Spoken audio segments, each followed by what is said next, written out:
Okay, I'll have you guys start. Okay. Yeah, I think we can start off with introductions. And I think one can speak for himself and for herself. And I can begin. Dr. Stems, welcome to this interview. We are very grateful to have you and to and to accept our request to have an interview with you and to ask you some few questions pertaining your profession as a clinician. As I've shared with you, this is one of our class requirements to have an interview with a clinician who is well versed in his or her work, and we have a couple of some few questions, as I said before, just to find out one or two things.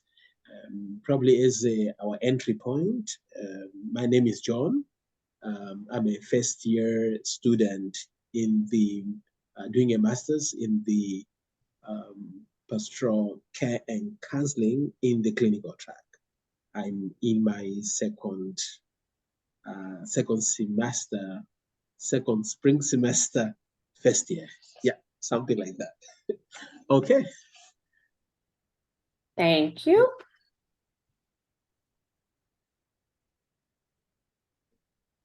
MaryClare can go. Okay, I can go to save time. I am MaryClare Beche. I'm also first year MAPCC clinical track student, and I'm so glad that you agreed to join us. I might be leaving a little bit earlier, so that's why I offered to pray at the beginning, but I will definitely be listening at the recording after. Okay, where are you from? Kenya. Kenya, okay. All right, I'm Daniel Kazadi from Congo, and I've been in Zim for 5 years, the past 5 years, so I'm quite a Zimbabwean somewhere, somehow. I'm a first year student, MAPCC as well, clinical track, at Garrett. So this is my second semester. Okay. Well, I go by Dr. STEM, but the full name is Stembile Mahlatini, and I live in Orlando, Florida. Have been in the United States 36 years this year, and I'm originally from Zimbabwe. Oh, wonderful. Thank you very much for availing yourself to this interview. I guess we can begin. We will start off by asking you to share with us your profession. What do you do? So I am, I'm a proud social worker who is glorified because I have a bachelor's and a master's in social work. And then I went ahead and did a doctorate in a degree in organizational leadership. But I'm a licensed clinical social worker. So I am in the clinical track that you guys are doing. I provide mental health counseling. I am in private practice for the last 25 years, where I work with families, individuals, providing mental health counseling. But then in my business, within the last 5 years, I've also, included coaching in there, where I provide coaching services. And I think I'm dwindling down on the counseling and, growing more into the coaching side. And as we talk, I probably will go into why, and I can do that now, but, why I am diverting more into the coaching than the counseling. Yeah. Now, in terms of clients that you meet, do you have a specific number of people that you meet every week for counseling services? And and how many hours do you spend with them? What has been your experience and in meeting clients? How many do you meet per week? And do you have specific clients with specific issues that you have an inclination to? So I think it's very important that, you know, my mindset that I also go back into, I'm speaking to, you know, I mean, students who are prospective clinicians that would be clinicians. So where I am now after 25 years is a journey that, you know, I mean, if I tell you guys, the reality is right now, my maximum is 10 clients a week, you know, but then I get paid 25 times what I used to be paid, or what, you know, a clinician will be paid when you go into the, you know, agency or when you start off. So I'll go back where you know, to bring reality to you guys. When I was with the agencies and working with the agencies, when I finished school, the caseload was 40 hours a week, right? So I had about, you know, I didn't have 40 clients. I had about 52 clients some weeks that I had to see.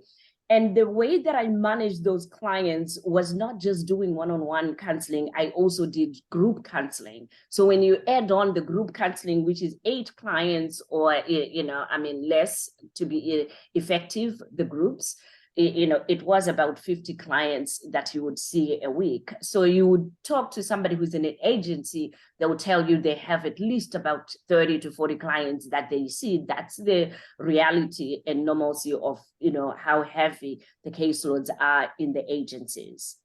But, you know, because now I'm in independent practice and I now contract, you know, with, right now I contract with one big organization. Remember I said I have my doctorate in organizational leadership. So I provide mental health counseling support for their leadership.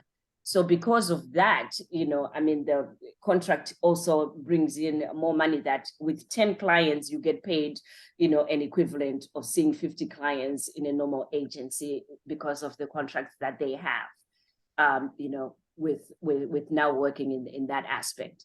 So as far as my clientele, to be honest, it has varied throughout the years. I had, in the 25 years, I had 15 of those years where I worked primarily with teenagers and parents. So, you know, at that point, I called myself an expert because then I had 15 years under my sleeve of working with just parents and teenagers. Yeah. But because of burnout and exhaustion, I literally was exhausted working with teenagers and parents, because then, you know, that population is, it's a little bit challenging. I loved it. I was very effective in it, but it was also very emotionally taxing. So I decided that I was going to leave that and, you know, transition more into working with adults, which now I work with adults. And, you know, I mean, if it's safe to say, I think mine was one of those where God decided that, okay, you want to work with adults, but I'm going to give you couples. So now I have 10 years where the caseload, 90%, even in the this contract that I have, 90% of it is couples that I see. So I do couples counseling right now. Oh, wonderful. Guys, if you have questions to throw into the doctor, I've asked 2 questions so far. So I don't want to be talkative. So I can ask. So you say you are 25 years into the and you've only been in Florida for 6 years. So I'm assuming the others you practice back home? No. I've been in the whole country in the United States for 36 years. Okay. But I moved in 2 states, Boston, Massachusetts, and here. So if you follow me on any social media or any, you know, you hear people, you know, still calling me a Bostonian because people are used to seeing me in Boston. But then I also lived in Orlando, Florida. So yeah, it was back and forth. My master's is actually from Boston University. And then my doctorate is from Nova Southeastern University, which is here in Orlando. And that's what brought me back here. Okay. What is the process like transition? Because I understand like here we are told you have Illinois licensing, and if you're licensed in Illinois, you cannot practice in another state. So is that still the same process, or how was the process like for you initially, and now that you're practicing in 2 states? It's still the same process. So here's what I did. I'm licensed in Massachusetts, and then I had to be licensed in Florida as well. So I'm licensed in 2 states. Okay. So each state has its own requirements of licensing for you to write.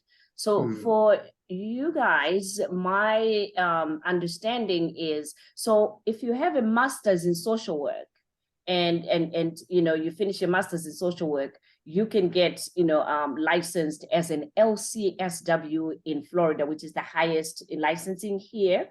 And then in Massachusetts, I'm licensed with an LICSW, which is the highest license in Massachusetts. So many of the states, no, I was going to say, so for social work, you get either the LCSW or LICSW. Any other degree, the people that do pastoral care, masters in mental health, you all fall into the bulk of LMHC, licensed mental health counselors. That's the licensure that you will get, which is equivalent to the LCSW and the LICSW.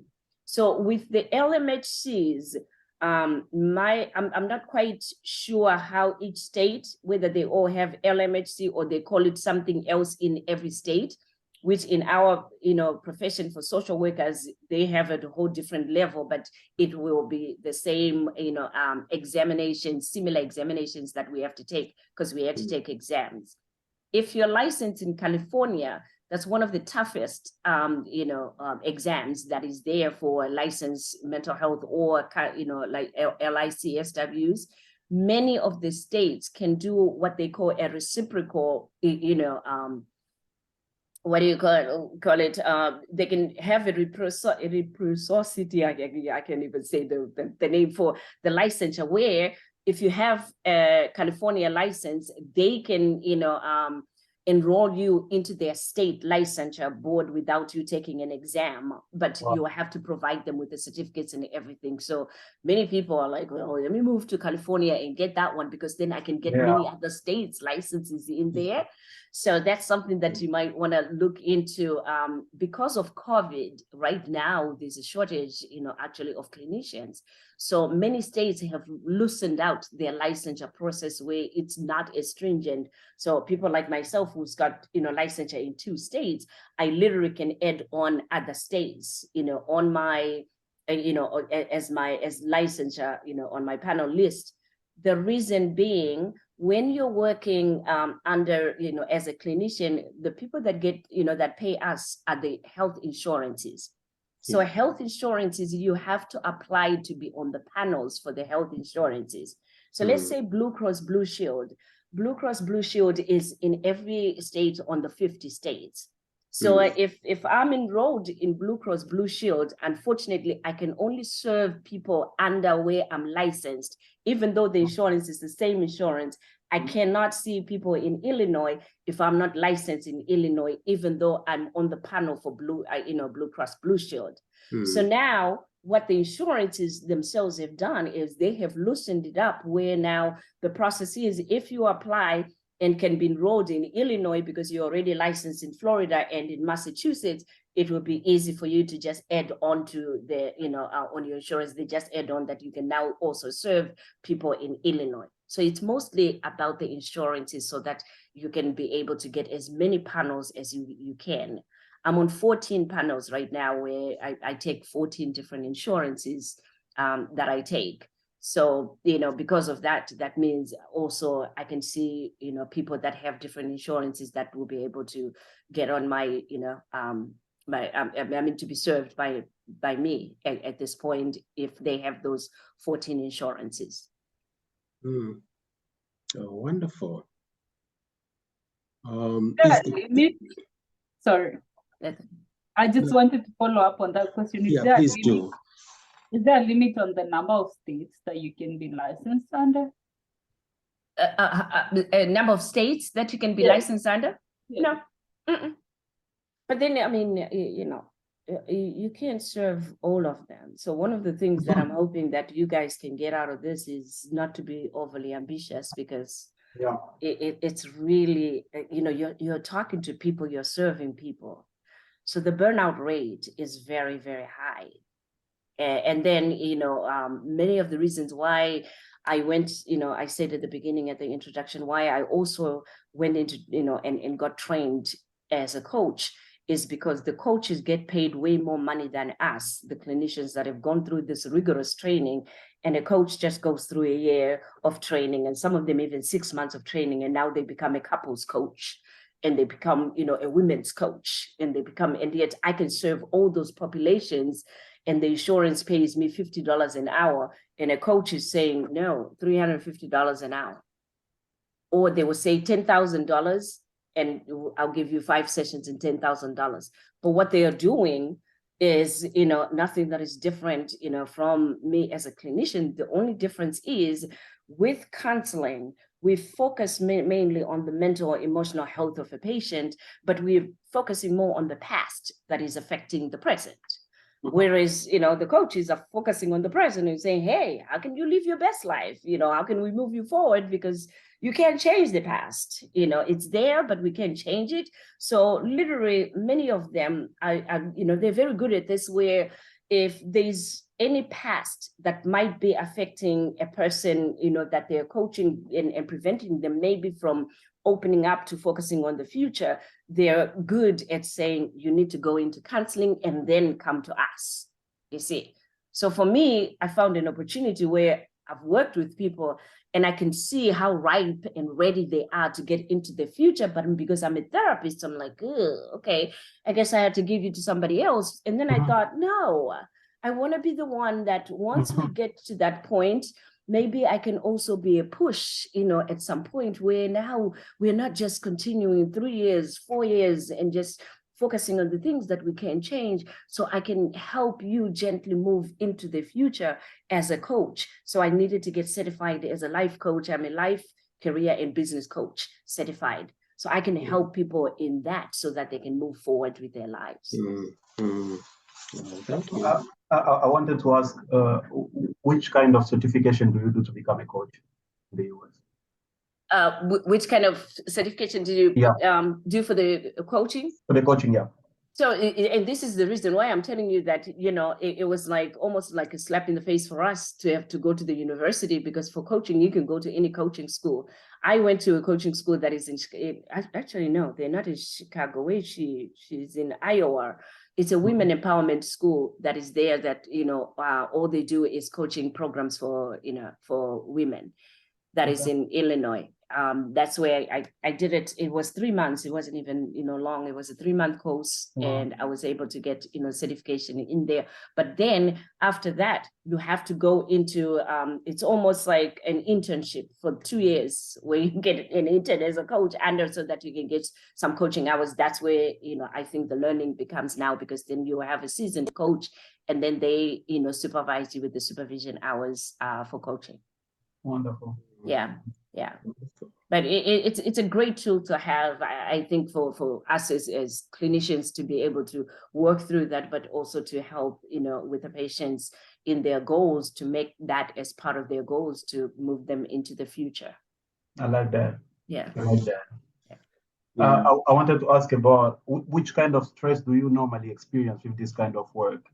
Which kind of stress, and if there's any seasonal period where the stress got to its peak, like I can't do this no more. Have you ever? So here's the thing.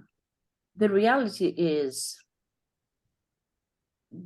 depending on what your life is like, if your life is stressful and you are maybe, single, or you're married, or you have a spouse, and life in general is just difficult and hard for you in your own life, and you're not, being treated or being, seeing somebody to talk to yourself, many a time the stress will start right at the beginning of, your career, when you start your career. because there's a lot of transference that will happen in there. For some reason, if you have your issues that are unresolved, everybody that comes to you will be a trigger to you, because then it's almost like they're trying to remind you to say, yo, you got issues too, and I got issues too. For some reason, they just come in, right? So I want to encourage you, you know, as therapists, I think the best thing that I did that really helped me in my profession is I bought into the power of therapy and also the benefits of therapy from the get-go, that I needed a therapist in order for me to be the best therapist that I can be. I need a coach to coach me in order to be the best coach that I can be. And throughout the years, I do have a therapist and I do have a coach. And also, you know, what helps me is I have a group of clinicians that I have had, you know, supervision with, where we meet and we talk. You know, I mean, before COVID, we would literally have lunch and just be in a restaurant in a corner somewhere, just to debrief and just to talk and just, you know, to help each other out. And now we do it, you know, via Zoom because of the traveling and everything. And I have some that are in Massachusetts and some that are here, because then they've become friends throughout the years. As far as the period of, you know, when, you know, I mean, it depends on the clientele that you're working with and everything. For me, I think throughout the profession, vicarious trauma of working with traumatized, you know, patients, where when I have someone who's, you know, gone through trauma, who's been traumatized and everything, the more I worked with many of them, you know, I felt overwhelmed. I felt, you know, that at some point you almost feel like you're not good enough, because, you know, they're coming back with the same trauma, or even worse sometimes in the sessions, that you don't feel like you're making any progress. So because of that now, of feeling like you're not making any progress, that becomes a stressor as well, that you start to question yourself. So it's also important to, you know, with the staffings that we do, to be able to talk to other clinicians who are able to say, whoa, I think you're going ahead of the patient. You know, remember how we start where the patient is? You're going ahead, you know, wanting them to be at a certain place, you know, pull back and come back. And then that helps, because then that releases some of the stresses that you want them to move forward, you know, at every session. And yet their pace is, you know, could be a little slower than where you want them, you know, to be.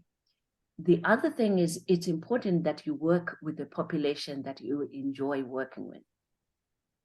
I know for us, it's a very eclectic, you know, population that we work with. So, you know, I worked with women, I worked with men, I worked with couples, I worked with, you know, children. So throughout the years, it was getting to be too much, because then I had to know how to support, you know, different populations. You know, the teenagers are a whole different population on its own. And then when you get to the adults, and then when you get this. So I grew to understand that I need to narrow it down and choose one path and one track, you know, sometimes, I mean, throughout the profession. But at the beginning, when you're starting now, you might not have that choice. And it's a good thing not to have that choice, because then you get to learn to work with the different populations. But it's important that as you do, you actually figure out which ones are you enjoying more. That way, as you go through the years, you can narrow down, you know, to the population that you enjoy working with. Then that lessens the stress that you go through. Yeah. Oh, wonderful. Oh, thank you. Well, just to ask you, what led you to decide to take this profession as a clinician? I mean, to say, hey, this is what I really want to do. What led you to choose clinician work? I actually wrote a book about it. You know, in one of my books, that's one of the things that I write about, that it's not something. I came from Zimbabwe, you know, 1985. I didn't come to go to school, you know, to be a social worker, but I came to do social science, computer science. At those days in the 80s, computer science, I mean, they made the money, and you go away and you come back and you make money. So that's what I came to do. So I was in school in Boston, and, you know, working. So I would go to school and work in the nursing home as a nurse's aide. So as I was working as a nurse's aide. One day a patient came through with, the daughter was pushing the mother into the nursing home, and I greeted them, and I asked them to help. It's in the African in me, right? I go in, oh, let me help you out, and then put them in a room and made them feel at home. It was that lady, the patient, that said, because then I would go back and check on her throughout the week and stuff, even when I'm not assigned to her, just to check on her, because it just was so painful to see her crying, and the daughter crying, and her saying to the daughter, you are the one that's putting me here, but I took care of you, and now you're putting me for these people to take care of me, you're abandoning me. But somehow in me, I knew that that's not how the daughter felt, because then it's too much for her, but she also wants the best for her. So I would go in and tell, and talk to the old lady and say to her, I don't think that's where her heart is, but then, tell me about what she does. And the daughter was single, but then she had 3 children. So I could see where it would be so hard to not have someone at home to take care of mom. So I helped mom understand that it wasn't being deserted, and she wasn't, being dumped in there, and that we were good people, we would take care of her. She said to me, what are you doing in school? I said, oh, I'm in computer science. She's like, no, that's not what you're supposed to do. And I said, what do you mean? She said, you're a social worker. And I looked at her, I said, oh, no, ma'am, I want to make some money. Social workers don't make money. In my country, social workers tell people to have birth control and not to have too many kids, and they go house to house. Remember? They go house to house with this little bag, because there's I said, no, I'm not doing that. She's like, no, honey. In this country, social workers actually are therapists. They get to be counselors, but they get to help people. The way that you helped me and my daughter, even my daughter, because I would call the daughter at home to check on her, just to check on her. And I wasn't a social worker, and I didn't know what that was. So I would call and just check on her, and then I would check on the patient. She says, no, you're a social worker. So when she talked to me about what the social workers do, then she said, but we have a social worker here. I said, we do? She's like, yeah, the lady that walks, around here and brings in new people. I said, you mean the lady that wears the suits and she wears the heels? She says, yeah, that's the social worker. That lady never spoke to anyone. Anytime that she would come in, she would say, I need that bed cleaned. Or if someone dies, get prepared, because the coroner is coming to pick up that person. And then she was so impersonal. But I always used to, admire her suits that she wore. I'm like, I wonder who she is, because, she got all these suits and everything. She's like, that's the social worker. Said, oh, okay. So I went to talk to the lady, and I said, ma'am, can I ask you about, the program for doing social work, how that works? And she says, why are you asking? I said, well, I'm in school, and, Mrs. Smith just told me that you are a social worker, and it's something that I could do.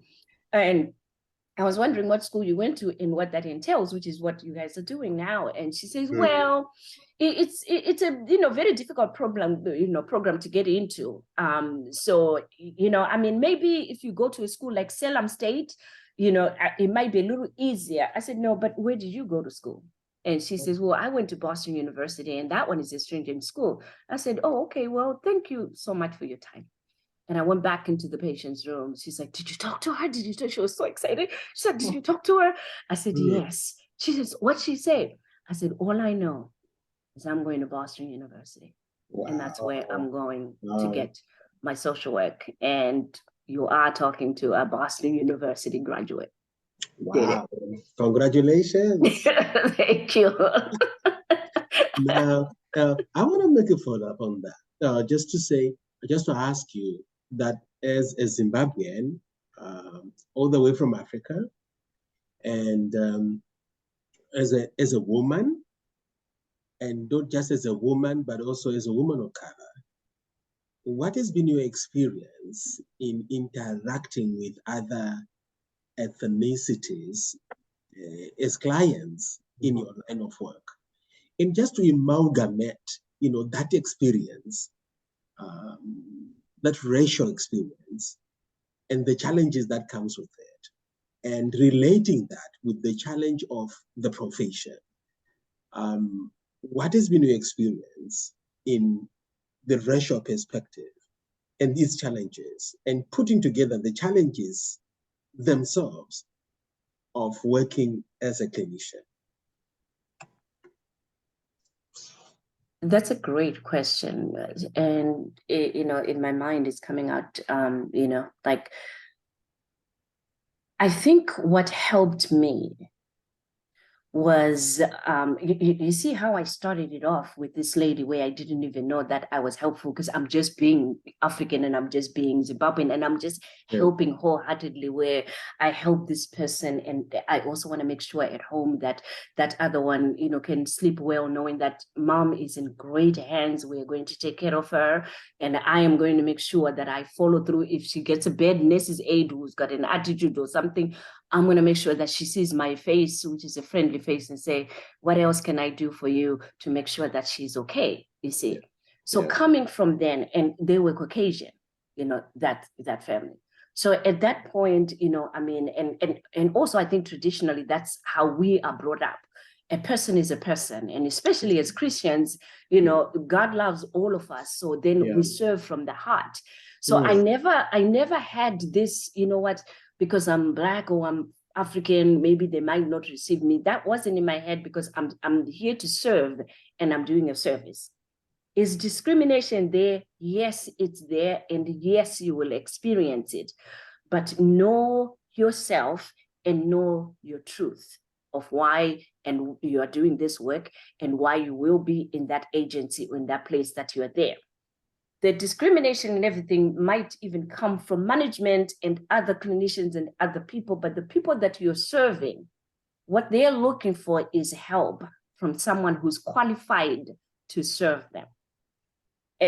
And excuse me, many of those that come to you involuntarily, they might bring that up, race up. It's not about you. They're bringing that race up because they want to push you away. They didn't come voluntarily. It's a service that they don't need. So if I hit you under the belt, you're going to leave me alone and we're not going to talk about this, and then I'm not going to see you anymore. So be careful also on where this race comes into.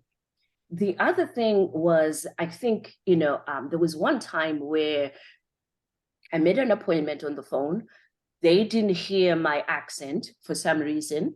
And I was working with teenagers and they brought me. So here's what they did. They called in and insurance gave them my name, that I was taking patients, and they called and they came in. It was 6 o'clock at night. I'll never forget that. And in my office, and they buzzed. I was upstairs, came downstairs to open the door for them because our office is, locked at 5, and opened the door for them. The little girl that they came in, the 16-year-old girl who was the client, walked. I opened the door and she walked in and she says, hi. And she walks in. Mom and dad stood by the door outside and they said, is DrStem upstairs? I said, no, I'm DrStem. They said, and the father said, no, we're not seeing a Black person. Come on, let's go. Straight up like that, right in my face. And like, no, we're not seeing a Black person. And come on. So the daughter stood there and she said, but dad, he's like, I said, come on, let's go. So she sheepishly walked out and left. Again, they missed out on one of the best, counselors that could have worked with their daughter. And the unfortunate thing is the little girl knew that I would be, because children, can have this sense of vibe. She knew that I would be able to help her out. Because then she walked in and it wasn't no discrimination. I said, hi. And, she said, hi. And she walked and stood right there next to me. And the parents are like, is DrStem upstairs? I said, no, I am DrStem. Nope, we're not working with a Black person. So you could even get things like that. And what's important, again, was I knew that it's not about me. They had not sat down with me. He literally, blessed me with saying, I'm not seeing a Black person, fair and fine. And, you also have a choice on that, and that's fine, So the good thing about it too is in the agency, you might not have that much option, but in private practice, I can certainly meet with a client one time. And if I don't see that, there's any way that I could make a difference because I can tell with my assessment what they are desiring, from me, what their goals are, or from, just talking to them. And I can tell that I don't think that I could help this client, the way that they want to be helped, or I just know that whatever they're bringing, I'm not good at that, and I don't think that's something that I want to handle. It's okay for me to ask them if it's okay for me to refer them to someone that might have a little more expertise and, an experience to work with them in that sense. And many will say, no, but I like you. But no, liking me and you getting what you need are two different things. And I don't want to keep you here for liking me, because I want to make sure that you get, the results that will help you move forward in your life. So that's another way, also, if you're feeling uncomfortable, because then many a time we always project it and think, okay, the racism is going to come from the other side. And yet it's us who are uncomfortable, serving the other races. So I'm always telling clinicians that, no, I think, as clinicians, we also need to check ourselves, on what we are bringing, the biases that we are bringing in, because then if I have my certain biases about racism and races, it's going to, impinge on the clientele that I serve, right? Yeah. So the other thing too is there is a high need of also, African Americans, minorities from other countries and stuff that are looking to having clinicians that are from, the motherland and other countries. They're looking for minority clinicians. And as I age out and get out, that means also there are gaps of, places that we need clinicians that will be serving that, because then many a time I got calls that says, I'm looking, and I say, I don't have any room right now to take any patients, but then I'm looking for a Black therapist, and there are no Black therapists that I'm seeing that are available, with insurance or on the website and everything, which, makes me excited to see the three of you now, because then that means we have three more minority, clinicians that are coming on board that will be serving, minority clients who are looking for someone who looks like them, who can understand them, and who can service them.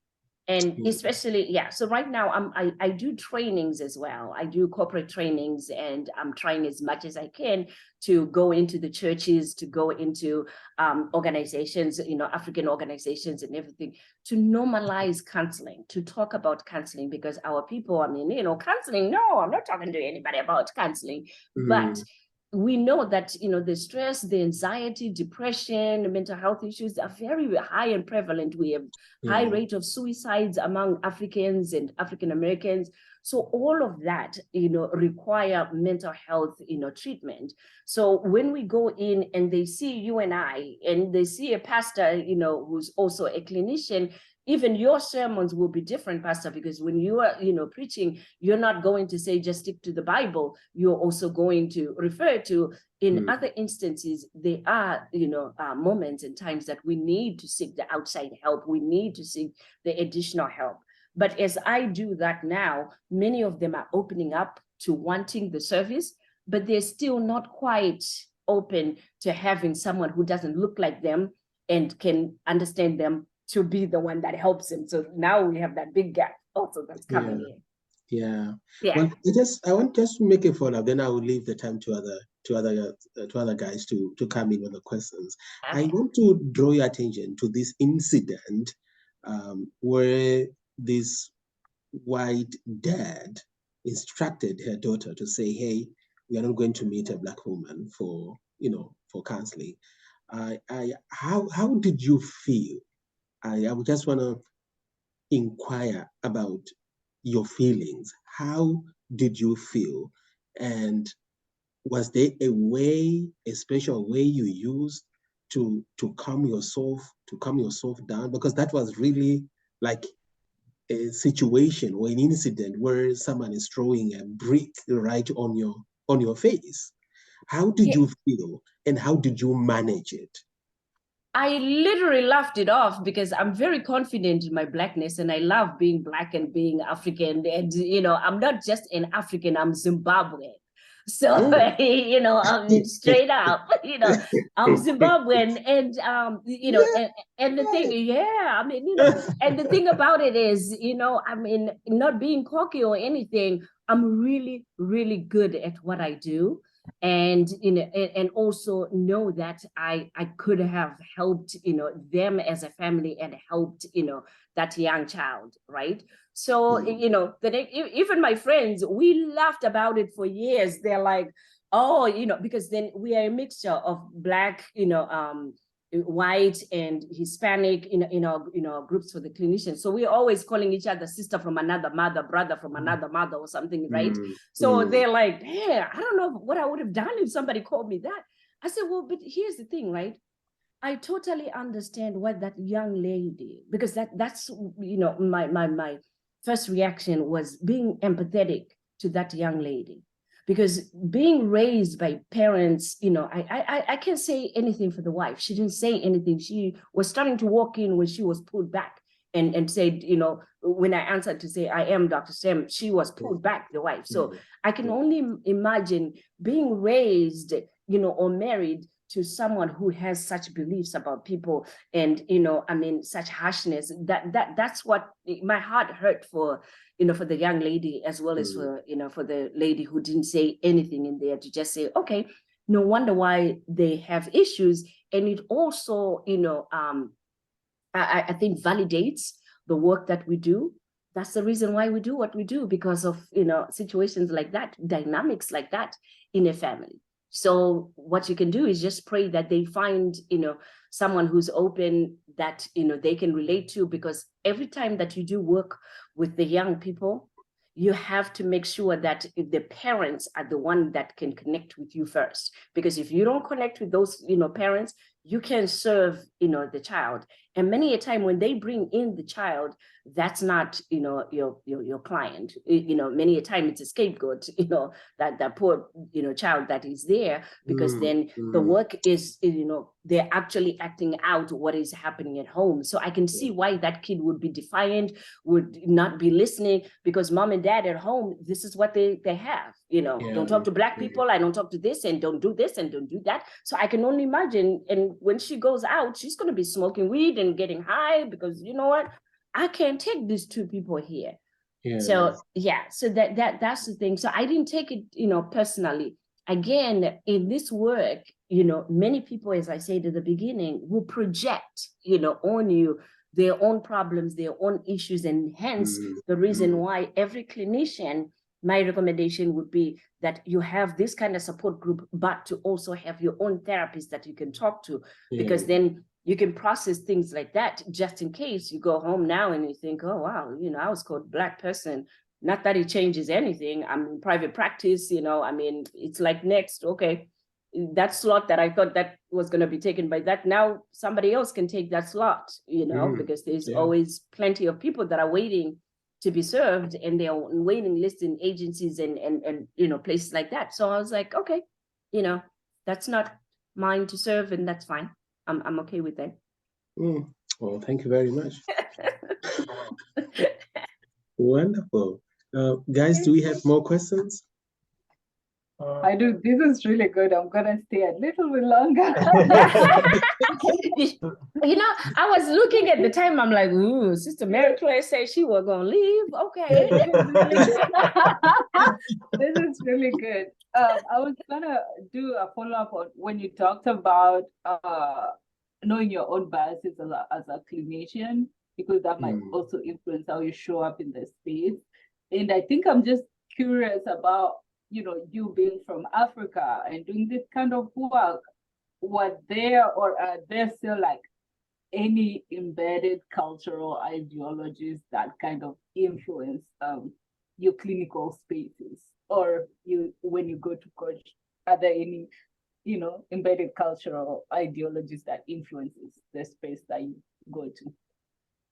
So I am inclined to say to you, you can take an African out of Africa, but you can't take the African. Yeah. I know they say you can take a horse to drink, but you can't take my, you know, for us, right?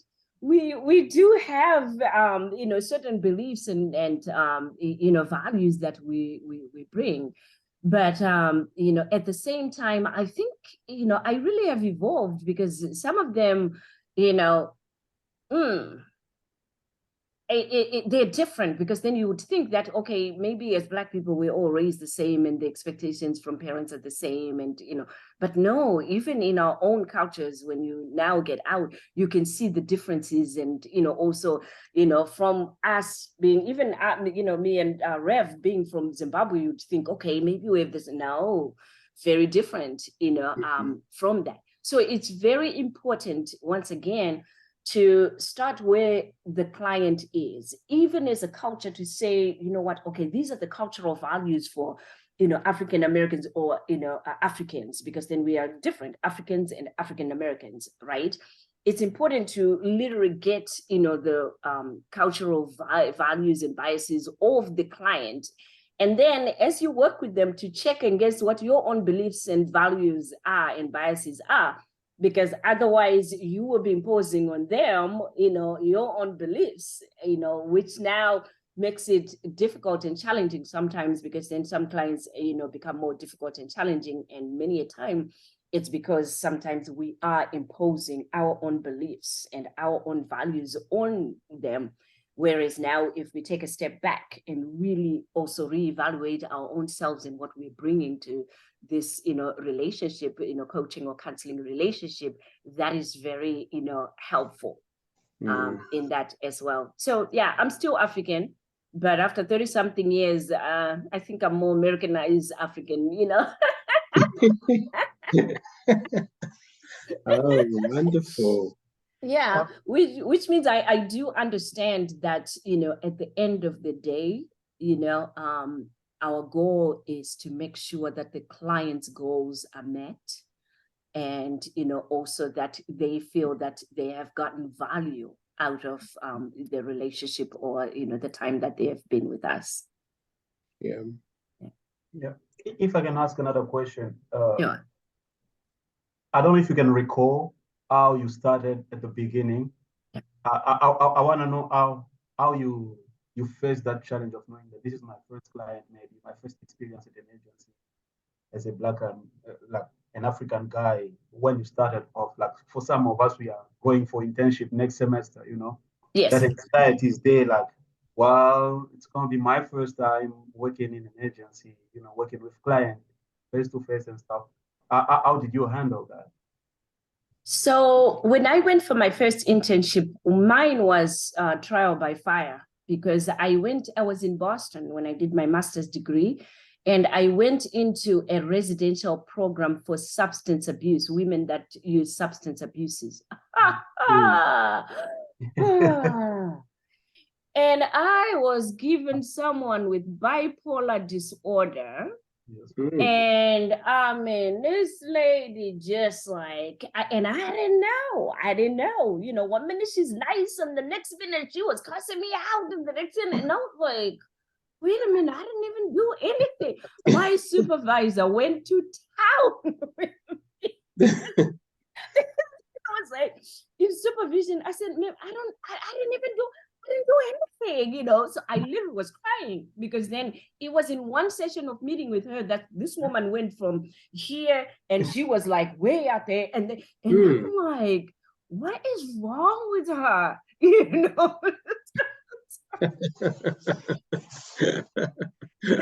So I remember my first client, because she was my first client.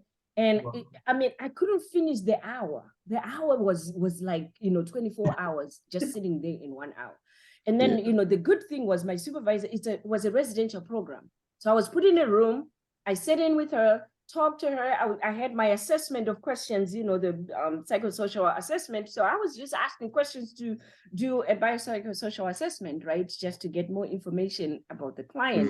And, so I think being nervous, showing my nerves that I was nervous about it, about being there. They can see it, that you're nervous. So she wanted to pump on that nerves too. And then, as far as she was concerned, you don't even know what you're doing. What you counseling me for? You know, I mean, you don't even know and I didn't know what I was doing, but I was training, and she didn't care that I was training. So I think my supervision with that was my supervisor says, I don't care whether you have 1 year or 1 day of experience. I want you to walk into every client as if you are the expert, because you are the expert. So sitting there like the expert and now build a rapport, a relationship, but that boundary always has to be there. You can't be too friendly with them. You can't be too, you know, there has to be that, you know, boundary where they understand that you are, you know, open to getting to know them and help them, but you are not too friendly, neither are you too scared of them, because you're not, you know, scared of this. So that helped me, you know, the next session that I went, because now, you know, I was like, okay, waiting for her to go, you know, haywire. And I was like, okay, I'm not going to say anything. I'll wait until she comes downstairs. You're not going to talk to me today? I said, well, I will, but, you know, I'm just waiting for you to not be cursing me out. Yeah. And it was a process. So again, you know, part of it is, and that's how the way that you guys are role playing, you know, in the classes now, that you'll be role playing with each other as patients and everything, you know, try and see that other person as, you know, a person that is coming in to get, you know, to talk about what they're going, you know, what they're going through, you know, so that you can, you know, help them. I became a mirror, I think, throughout the years. You know, I at first I was too ambitious to want to be helpful and to want to say something back and to want to be able to get them help. And I was all, you know, like, oh, I'm here. And it was like, you know, I became a mirror sometimes, to just mirror back what they're going through. And then with that, now it builds, you know, their coping skills and the way of coping. And we can share some, but then many a time I want to pull it from them and question them, because they have it within them, you know, to come up with some of those, you know, that help. Yeah. Man, it's a very rewarding, you know, it's very rewarding work, you know, as much as it is high rate of burnout, but very rewarding. But I think the key is to work with the population that you really enjoy, if you can advocate, you know, to get that, because otherwise it will be, you know, it's very tedious as well. 7 patients a day is literally you know, too much, you know, sometimes to see, especially in therapy, to really do good therapy with 7 patients a day. Sometimes that's a lot, you know, to be honest. So if you're an agency and you know, you might not have that selection of having, you know, to do 7 clients a day, but if you have that option, I think, you know, do 7 or less, you know, that way you're not too overwhelmed and too tired, or to space yourself out. Self-care has to be number one, because when you get stressed out and you get overwhelmed, you know, I mean, that's, you know, I'm a person that works with, you know, vibration and energy. So, you know, even through this, you know, screens, you can still feel somebody's energy and vibration, and it still pulls on you, even when I'm on this end here, that many of them have said, are you a psychic? I'm like, no, but your energy, I can tell with your energy.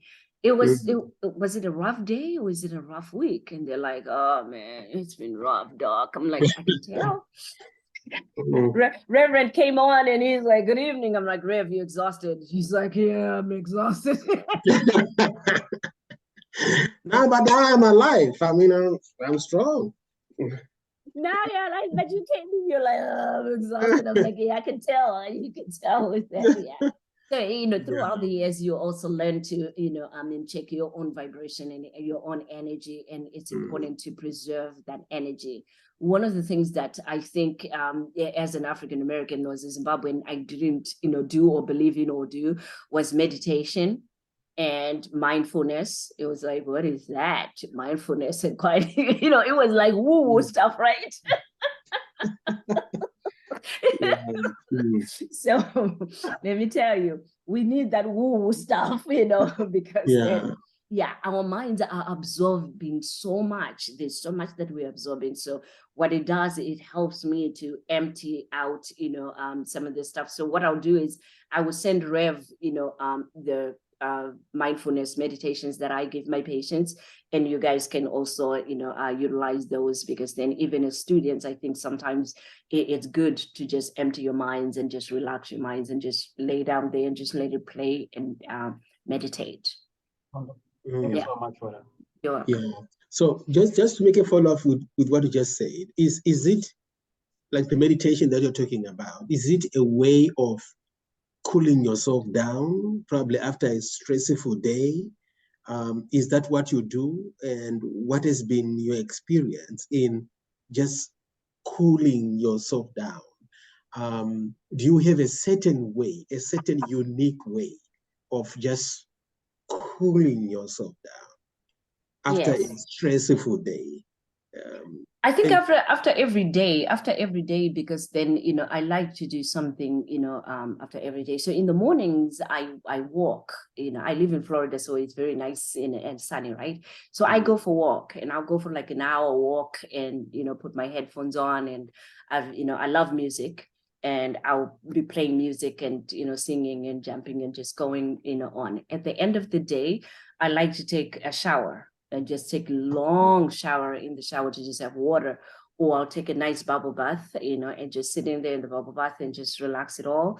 And at that time now, if I'm taking a bubble bath, that's when I can put the meditation music. I try not to put anything that, will make my mind race again, So I try to put something very nice and calming.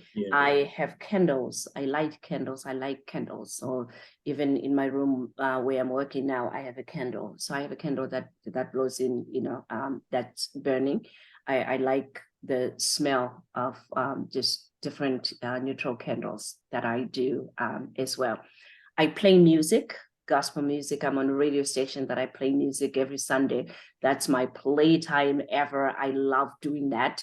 So because I'm in the helping field, anything that I can do to motivate, inspire, encourage other people, that gives me energy. So if you listen to those radio shows, you'll be like, oh my God, what did she do? I have so much fun. And I'm not a doctor at that time. I'm not anything. I'm just this, good, happy person that is just happy to inspire other people and to, encourage other people, so that, my thing is we can, we go through problems and the issues. All of us, we all have issues. But at the same time, we all have the capacity to find happiness, joy, and peace on an everyday basis. But it's work, and we have to be intentional to find that space in there. So, in my doing so, I figured, I couldn't get my people to come to counseling, but I can get them to listen to me when I'm motivating, and I can get them to read a book that I'm writing, and then they listen to the music. That is counseling, because through there, I'm talking about how to get over some of the things that they go through on a day-to-day basis. So one way or the other, I think I've been able to provide that same service in different modes that I do it as well. How many books have you written? 45. Oh. and they are all in the line of counseling. Oh no, it's not just counseling. So I write empowerment books and motivation books. So one thing that I found was I can talk about an issue in the first few years when I was here. It was difficult for me to adjust and to really fit in, because I'm coming from Africa, and this place is all fast-paced and everything, and I'm like, oh wait, how am I going to survive? So my very first book was The Power of Prayer. And in The Power of Prayer, I put in the serenity prayer and broke down the serenity prayer so that it was for me. It could help me adjust and literally understand that I am in this country, but somewhere, somehow, I'm going to find my grounding. I don't know where and how, because I was in a Rapid City, South Dakota, in a very small, city in Rapid City, South Dakota. That's where I went. And, I was living on campus, and then my parents couldn't, pay the money. So I ended up living in a church basement. The church allowed me to stay in their basement in the church. So it's a big church, but they have a room where they gave me, that was near the campus to stay in there. So it was scary, to be in those spaces and everything. But, in the name of adjustment and not knowing what to do, not wanting to go home, I started writing, whilst I'm in there. And as I started writing that power prayer, it was the first one. And then, the second one, I'm not going to go through all 45, so don't worry. But the second one was, it's time to shift from fear to faith. So those first books were literally about me trying to adjust and to fit in and to find my footing on, the work that I was supposed to do. And when this lady told me that you're not, supposed to do computer science, you're a social worker, she was right on the money, because it's one of the best jobs that I've ever done, and working with people in all capacities is all I find myself doing, and it's very rewarding. Yeah. This is really helpful. Really helpful. I'm inspired, to be honest. Right? You guys are gonna love it. You're gonna love it. You have answered so much questions, even the question that we didn't ask, you have been, answering. I just wanted to say that, is there any kind of internship that you give, or any kind of opportunities that us can benefit from? Because, to be honest, I've learned so much in 1 hour that I'm not gonna leave this go. Mr. Daniel, I'm being for real. True. I've stayed. I was supposed to leave. I've stayed. So the Reverend tried that, and I'm like, Rev, no. He's like, do you do internships and stuff? I'm like,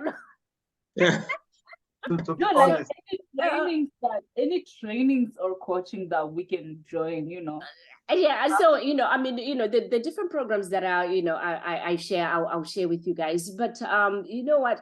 As I'm actually on March 9th, I'm turning 58. So as I turn 58, I'm like, it's 2 years from 60. It's time for me to have fun. I don't want to supervise students. I don't know.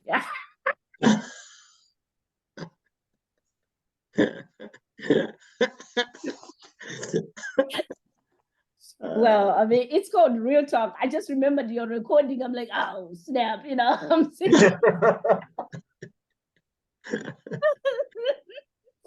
So, yeah, but the answer to that is no. But I think I'll always be a great mentor to students, where people can ask me about the profession, and people can ask me about making it.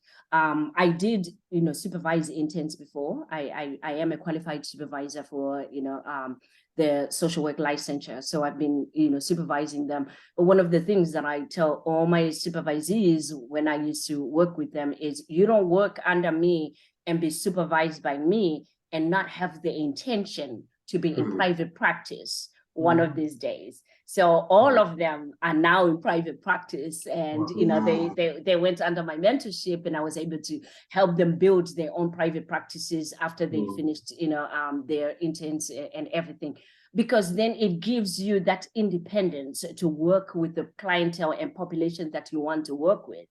And I think we have more impact when we have that kind of freedom to be able to work with the different populations and do what we want to do, rather than what we have to do under an agency. Yeah.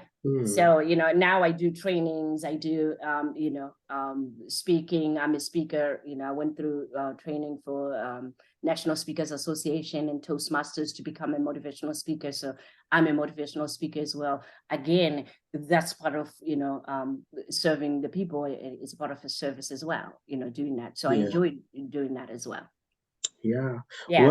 Well, Doctor, we are almost coming to the end of our interview, and I guess this is just one last question to round it off. You have told us that you have vast experience in clinician, and you are doing motivational speaking. You are a writer of 48 books. and you are a DJ. What is it that you haven't done?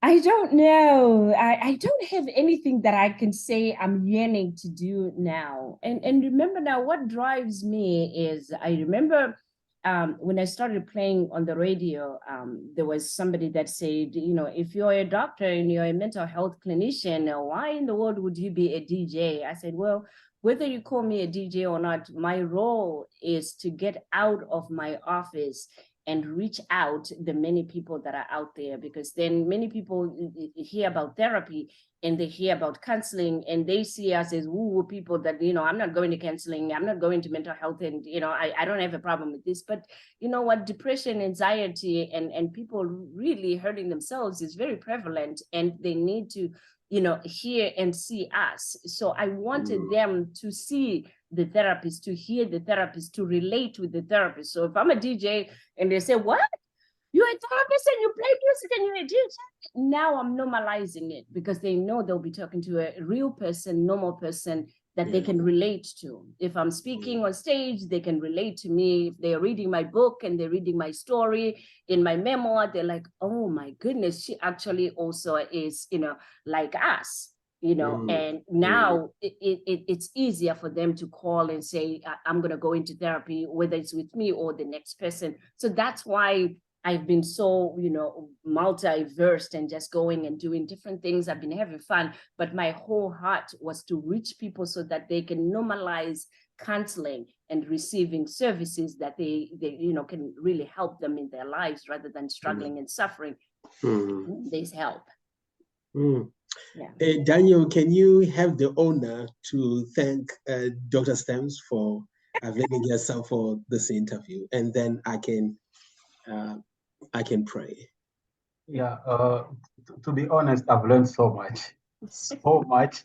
I felt like 1 hour was not enough, but we are inspired, and you know, as young African coming this side to learn, getting into this environment, seeing somebody that we can relate to, and who has made it in this field, you know, I've been inspired. I'm like, so much to do, you know.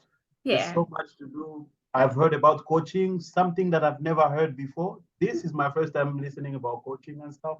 And it's really inspiring and encouraging, especially that, you know, we're finding ourselves in a different context, and sometimes you have that feeling like, am I going to make it? I feel like I'm not enough, you know. I feel like, you know, but seeing somebody like us, you know, coming from where we're coming from, making it, you know, especially when you say that I have to figure out my way to, you know, to find my space in this place. I really felt inspired, because I always say that, listen, I'm not home, I'm learning, gain experience, and go back home, you know. But listening to somebody who's like, I came here and then I need to find my place, you know, that was inspiring. So thank you so much.